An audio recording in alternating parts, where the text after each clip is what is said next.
हाँ जी, की हालचाल। तो यार आज भी जो है आपका जैसा हमने बताया था वैसा ही आपको पेपर देखने को मिला। सारे के सारे बड़े क्वेश्चन देखिए, एमसीक्यू में तो फिर भी थोड़े बहुत हम अलग मान सकते हैं, लेकिन बड़े क्वेश्चन एक एक जाके मिला लो भाई, पीडीएफ से और वीडियो से कंप्लीट पेपर आया है। अब इसको सोल्व करते हैं। तो देखिए भाई, इंग्लिश वाले भी देख सकते हैं, हिंदी वाले भी। पहला क्वेश्चन था सरस्वती सिंधु सभ्यता। क्या बोला था? पेपर खोलते ही पहला यही मिलेगा कि भाई सरस्वती सिंधु सभ्यता के जो है कृषि के बारे में मिल सकता है, व्यापार के बारे में, लोगों के बारे में। वैसा ही क्वेश्चन मिला, सरस्वती सिंधु सभ्यता के लोग आंतरिक व विदेशी व्यापार के लिए किस मार्ग का प्रयोग करते थे? स्थल मार्ग, वायु मार्ग, समुद्र मार्ग, या ए और बी दोनों। जहां भी कोई ऐसा ऑप्शन मिल जाए ए और बी दोनों या फिर उपयुक्त सभी, समझ गए? ऐसा ऑप्शन तभी देते हैं जब वो उसका आंसर होता है। कोई भी दो आंसर हो जाते हैं तो फिर ऐसा ऑप्शन बनाना पड़ता है। तो इसका यही आंसर हो जाएगा, ए और बी दोनों। यानी कि वो जो है क्या करते थे, स्थल मार्ग का भी प्रयोग करते थे, समुद्र मार्ग का भी प्रयोग करते थे। पहले जो है हवाई जहाज होती नहीं थी दोस्त, ये तुम्हें भी पता होगा। तो इसमें क्या कर लेंगे, ऑप्शन डी कर लेंगे, ए और बी दोनों। ठीक है, ऑप्शन डी हो जाएगा, बोथ ए एंड बी। इसके बाद हम आगे चलते हैं। किस वेद में आयुर्वेद चिकित्सा विधि एवं रोगों से संबंधित ज्ञान संकलित है? तुम्हें क्या बोला था मैंने, वेदों के बारे में प्रश्न पक्का कर लेना।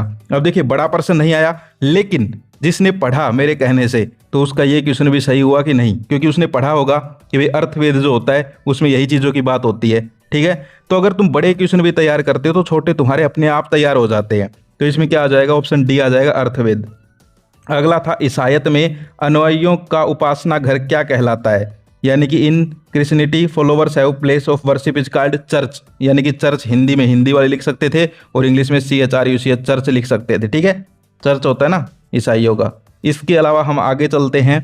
712 ईस्वी में अविभाजित भारत के सिंध प्रदेश के हिंदू राजा का नाम बताइए। यानी कि हिंदू किंग का नाम बताना था। ठीक है, तो इसमें हो जाएगा राजा दाहिर। ठीक है, राजा दाहिर। अगला जो प्रश्न है, निम्नलिखित में से किस भारतीय वैज्ञानिक को विश्व में मिसाइल मैन के नाम से जाना जाता है? तो ये तो सबको पता होगा भाई। ठीक है, APJ अब्दुल कलाम जी। ठीक है, doctor APJ Abdul Kalam, option A इसका राइट आंसर है।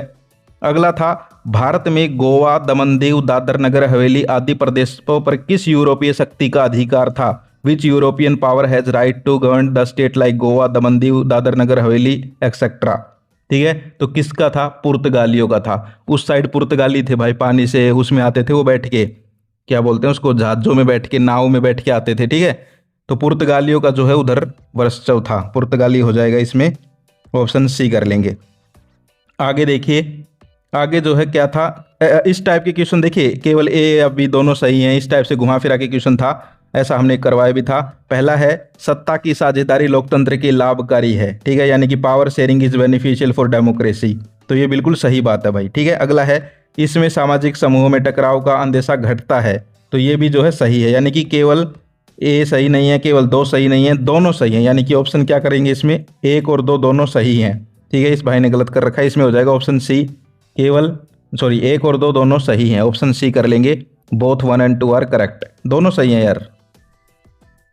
अगला है, प्रतिरक्षा एवं विदेशी मामले संविधान की कौन सी सूची के विषय हैं? Defence and foreign affairs are subject of which list of constitution. तो किसके हैं ये आपको बताना, तो संघीय सूची, यानी ऑप्शन ए कर लेंगे, यूनियन लिस्ट, संघ सूची के। ठीक है, अगला है, भारतीय संविधान के बारे में निम्नलिखित में से कौन सा कथन गलत है? मैंने क्या कहा, चिल्ला चिल्ला के एक ऐसा क्वेश्चन करवाया भी था, संविधान के ऊपर पढ़ लेना। ठीक है, तो इसमें क्या हो जाएगा, इसमें हो जाएगा आपका ऑप्शन बी, यह एक धर्म को राज्य के धर्म बताता है। नहीं, सब धर्म जो है समान है भाई संविधान के लिए। ठीक है, तो इसमें क्या हो जाएगा, ये कथन गलत है भाई, जो बी वाला है ये गलत है, यानी कि ऑप्शन बी हो जाएगा। इंग्लिश वाले भी देख सकते हैं, it declares one religion as the state religion, no. इसके बाद हम आगे चलते हैं। आगे देखिए, कथन 1 2 3 4 कथन दिए थे, बताने थे भाई कौन से सही हैं कौन से गलत हैं, इस प्रकार से आपको जो है बताने थे। पहला है, भारत की विधायिका में महिला प्रतिनिधियों का अनुपात बहुत ही कम है। तो ये बात सही है भाई, महिलाओं की जो है सीटें थोड़ी कम है। अगला है, 2019 में लोकसभा में महिला सांसदों की संख्या 30% थी। तो ये जो है ये गलत है। और तीसरा देखिए, राज्य की विधानसभाओं में उनका प्रतिनिधित्व 5% से भी कम है, ये भी सही है। और अगला है, इस मामले में भारत का नंबर दुनिया के देशों में काफ़ी नीचे है, ये भी सही है। यानी कि सिर्फ दूसरा गलत है। तो इसमें फिर ऑप्शन कौन सा करते भाई, पहला, तीसरा और चौथा सही है, तो केवल डी हो जाएगा। यानी केवल कथन 1 3 और 4 सही है, डी ऑप्शन हो जाता है इसमें। इसके बाद हम आगे चलते हैं, इंग्लिश वाले देख लीजिए, इसमें डी हो जाता। आगे है श्रीलंका में भाषा वगैरह के बारे में, मैंने आपको बताया था श्रीलंका बेल्जियम, दो नाम लिए थे आज सुबह भी लाइव में, ठीक है। इनके बारे में पढ़ लेना, इनमें कौन सी भाषा है क्या नहीं। तो श्रीलंका में सिंगली भाषा को एकमात्र राजभाषा कब घोषित किया गया ये पूछा है, तो 1956 में। कब किया गया है? 1956 में। अगला है शिरोमणि अकाली दल के चुनाव चिन्ह का नाम लिखिए। मैंने चिल्ला के भाई पॉलिटिकल पार्टीज पढ़ लो। तो शिरोमणि अकाली दल जो है उसका क्या हो जाएगा? तराजू, ठीक है। कहाँ पर है ये दल बता सकते हो कोई कमेंट करके, कौन से राज्य में है ये? आगे चलते हैं। लंबे चौड़े क्षेत्र पर एक ही फसल उगाई जाने वाली कृषि प्रणाली का नाम लिखिए।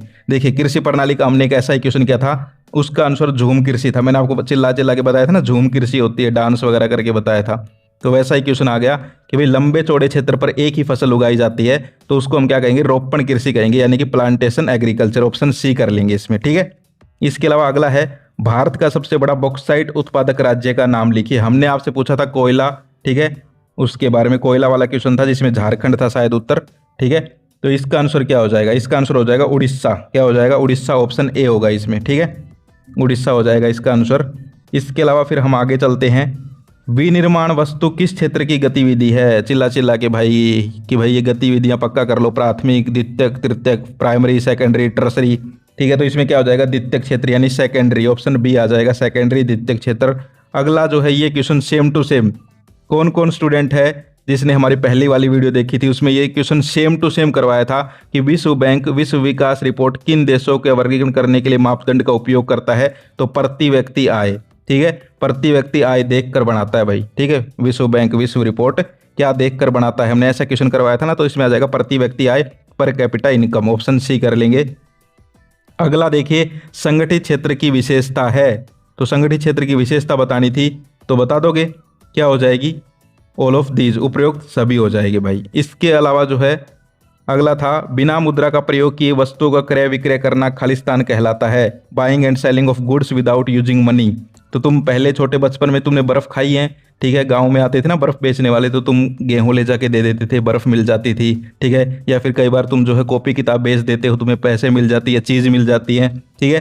तो बिना जो है पैसों के जो है आदान प्रदान चीज़ों का होता है, उसमें क्या कहते हैं? वस्तु विनिमय प्रणाली, यानी कि बार्टर सिस्टम। तो इसमें वस्तु विनिमय बार्टर आ जाता। इसके अलावा हम बात करें सूचना का अधिकार, ITR कानून कब लागू हुआ? तो ये कब लागू हुआ था ये आपको बताना था, 2005 में लागू हुआ था। इसने कई क्वेश्चन गलत किए भाई, किसका पेपर है, ठीक है। इसके अलावा अगला देखिए भाई, अभिकथन कारण है भारत ने 1991 में प्रारंभ में उदारीकरण की प्रक्रिया को आरंभ किया, ठीक है, तो सही है। अगला है विदेशी व्यापार और विदेशी निवेश पर से अवरोधों को काफ़ी हद तक हटा दिया गया है, ये भी सही है, ठीक है। तो दोनों सही हैं और स्पष्टीकरण भी है, ठीक है। तो ऑप्शन सी कर लेंगे इसमें। आगे देखिए, आगे फिर क्वेश्चन देखिए। अब मैं तुम्हें बताता हूँ कौन कौन से क्वेश्चन हमारे PDF या वीडियो से थे। पहला क्वेश्चन है सरस्वती सिंधु सभ्यता के पुरास्थल भारत के किन प्रदेशों में पाए जाते हैं? ये तो वीडियो में भी करवाया था, मित्ताथल, लोथल, कालीबंगा, ये चीज़ें बताई थी, वही लिखनी थी इसमें, ठीक है। समझ गए भाई? कोई पंजाब में है, कोई गुजरात में है, कोई हरियाणा में है, राखी गढ़ी हरियाणा में हो गया जैसे, ठीक है, मित्ताथल हो गया, तो वो लिखना था इसमें, बताओ, करवाया हुआ। अगला है जैन धर्म बौद्ध धर्म। चिल्ला के भाई जैन धर्म के बारे में पढ़ लो, इनकी शिक्षाएं आ सकती है, समानताएं आ सकती है, समानता आ गई। अगला था राजनीतिक दल। चिल्ला के भाई राजनीतिक दलों के बारे में पढ़ लो, ठीक है। तो जो स्टूडेंट पढ़ के गया है, जिसने जिन मेरी बातों पे ध्यान दिया, उसका पेपर तो भाई 1 नंबर का। अगला भारत निर्वाचन आयोग, PDF खोलो, ठीक है, PDF खोलो, स्टार्टिंग में ही मिल जाएगा। अगला है भारत में सौर ऊर्जा का भविष्य उज्जवल है। वीडियो खोल लो, सेकंड वीडियो जो आई थी, ठीक है, उसमें चेक करो। अगला है आधारभूत उद्योग, खोलो PDF, खोलो वीडियो, दोनों में है ये क्वेश्चन। अगला है मनरेगा, खोलो वीडियो, खोलो PDF, दोनों में है ये क्वेश्चन, ठीक है। तो बहुत सारे क्वेश्चन है। वैश्वीकरण कितनी बार कहा था, जान है ये क्वेश्चन तो SST की, ठीक है। वैश्वीकरण का सिंपल इसमें डेफिनेशन लिखनी थी, ठीक है, सिंपल डेफिनेशन लिखनी थी, वैश्वीकरण का आ गया। सबसे ज़्यादा क्वेश्चंस मुझे लगता है SST में ही आए हैं, ठीक है, या फिर साइंस में ही आए थे, ठीक है, या फिर इंग्लिश में ही आए थे।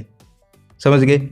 आगे देखिए, अगला जो है केस बेस्ड क्वेश्चन है, रोमन लोगों के बारे में था, यानी कि रोमन साम्राज्य के बारे में। पहला है रोम के उद्योग धंधों के नाम लिखने थे। देखो यहाँ पर उद्योग धंधे जहाँ भी मिलेगा आपको कीवर्ड, देखिए यहाँ पर बर्तन उद्योग, वस्त्र उद्योग, सोना चांदी आभूषण उद्योग, तो ये लिख देते भाई बर्तन उद्योग, ठीक है, और वस्त्र उद्योग, ये लिखने थे बस।